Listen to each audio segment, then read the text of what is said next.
Here's a fact that sounds fake. The world is running out of sand. Not all sand is created equal. Desert sand is too smooth for construction. We need rough, angular sand from rivers and coasts. We use 50 billion tons a year, more than oil, more than every metal combined. It's the foundation of our cities, our glass, our technology. This invisible crisis is already reshaping landscapes and societies. Let's dig into how something so small became a massive, world-altering problem. Concrete is the world's biggest sand consumer, devouring more of this humble resource than any other industry on Earth. It's the silent force behind our modern world, shaping the skylines of cities and the roads that connect them. Yet, few realize just how much sand is needed to keep this machine running.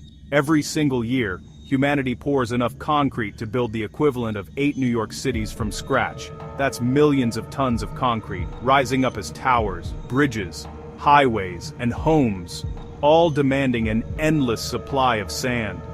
Concrete seems simple, just cement, water, and aggregates, mostly sand. But this simplicity hides a voracious appetite. For every ton of cement, up to 6 tons of sand and gravel are needed, making sand the true backbone of construction. Sand gives concrete its strength, its durability, and its ability to shape the world around us. Without sand, our cities would crumble before they could even rise. The global construction boom, especially in rapidly developing countries like China and India, has turned rivers into open-pit mines. The demand for sand is so intense that it's reshaping entire landscapes. Dredging ships prowl riverbeds, sucking up sand, day and night. This relentless extraction destroys habitats, collapses fish populations, and leaves local communities struggling to survive. Removing sand destabilizes riverbanks, threatens vital infrastructure, and starves deltas like the Mekong, which are now literally sinking beneath the weight of our ambitions. The price of sand doesn't include the cost of dead rivers, lost fisheries, or the disappearance of entire communities. These are hidden debts paid by people and ecosystems far from the city lights. Every skyscraper, every highway is built from the bones of vanished ecosystems, forests, wetlands, and riverbanks that once teemed with life. Our concrete jungles are eating their own foundation, consuming the very earth they stand on. The more we build, the more we erode the natural world that sustains us. The hidden cost of our cities is paid by the rivers, the wildlife, and the people who depend on them. Concrete may build our future, but it's the natural world that pays the price. Land reclamation is sand use on a dramatic scale. Singapore expanded its land by 25% using imported sand. The sand came from Indonesia, Malaysia, Cambodia, and Vietnam, devastating their coastlines and erasing entire islands. Environmental damage mirrored river dredging, eroded coasts, destroyed reefs, collapsed fisheries. Export bans followed, but demand drove a black market, smuggling, corruption, and stolen landscapes. Singapore now seeks alternatives, but the problem just moves elsewhere. The story of Singapore is a microcosm ambition, unintended consequences, and the commodification of land itself. Even territory is now bought, sold, and stolen, grain by grain. Scarcity and weak regulation breed crime. When a resource as basic as sand becomes precious, it attracts those willing to break the law for profit. In India, this has given rise to a shadowy underworld that thrives in the gaps left by oversight and enforcement. The sand mafia is a sprawling, deeply entrenched network of gangs, corrupt officials, and business interests. These groups work together, often in plain sight, to control the lucrative trade in illegal sand mining, making billions while evading justice. They strip mine riverbeds and farmland, extracting sand at a furious pace to feed India's insatiable construction boom. Trucks loaded with stolen sand roll out day and night, leaving behind scarred landscapes and depleted resources. Violence is routine. Journalists and activists who dare to expose the trade face threats, intimidation, and even murder. The cost of speaking out is often paid in blood, as the mafia silences those who challenge their power. Corruption shields the kingpins at the top, allowing them to operate with impunity, while poor laborers and small-time workers are arrested and scapegoated. The real masterminds remain untouched, protected by bribes and political connections. The environmental toll is staggering, rivers collapse, farmland is ruined, and coasts are left defenseless against erosion. The damage is often irreversible, threatening food security and the livelihoods of entire communities. The sand crisis here is not just environmental, it's a human rights disaster. Families are displaced, villages are torn apart, and the most vulnerable are left to suffer the consequences of unchecked greed. The fight for sand is a literal, life-or-death struggle for many. Clashes between villagers, mafia enforcers, and police are common, turning once peaceful communities into battlegrounds. India's sand mafia is a stark warning of what happens when scarcity meets corruption, where profit trumps people, and the environment pays the ultimate price.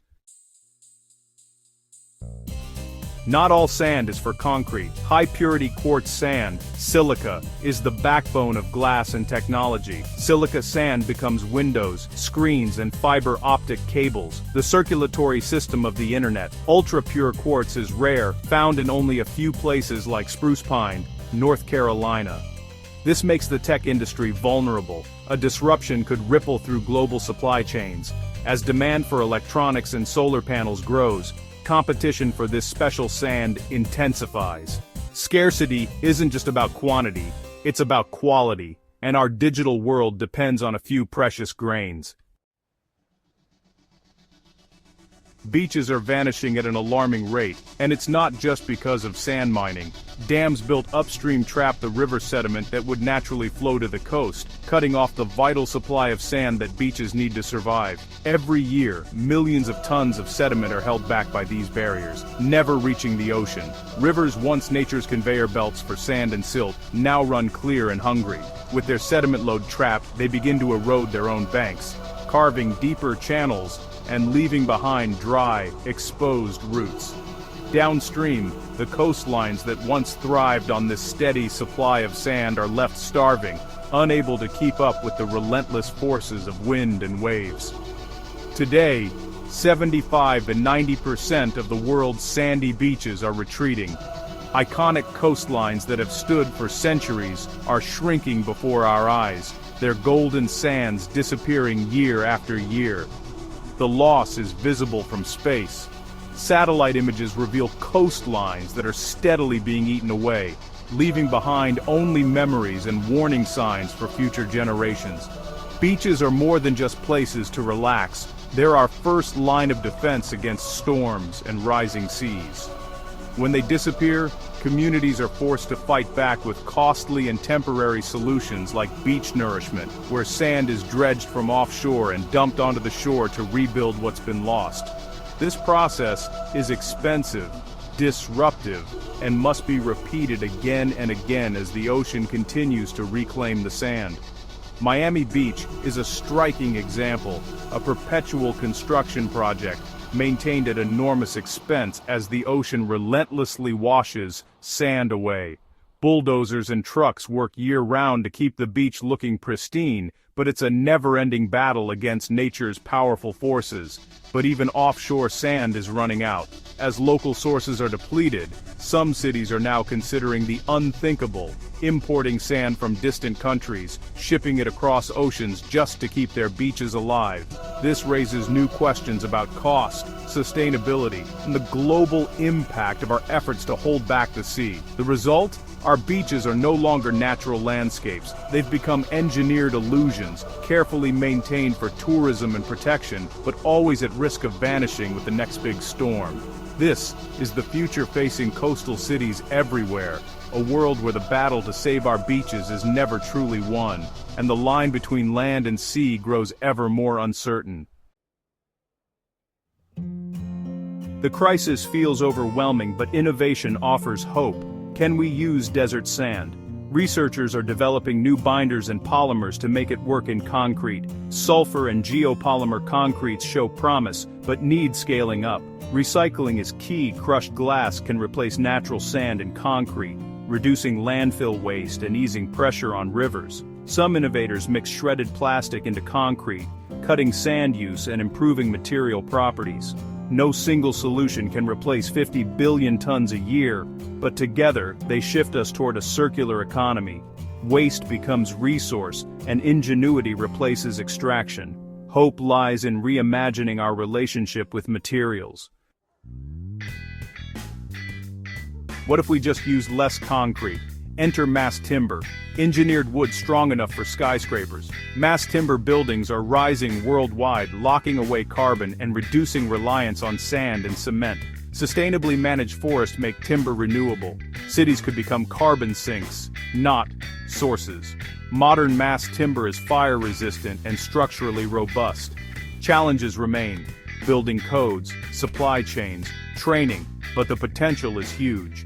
Imagine cities that are quieter, healthier, and part of the climate solution. Timber won't replace concrete entirely, but it offers a sustainable path forward.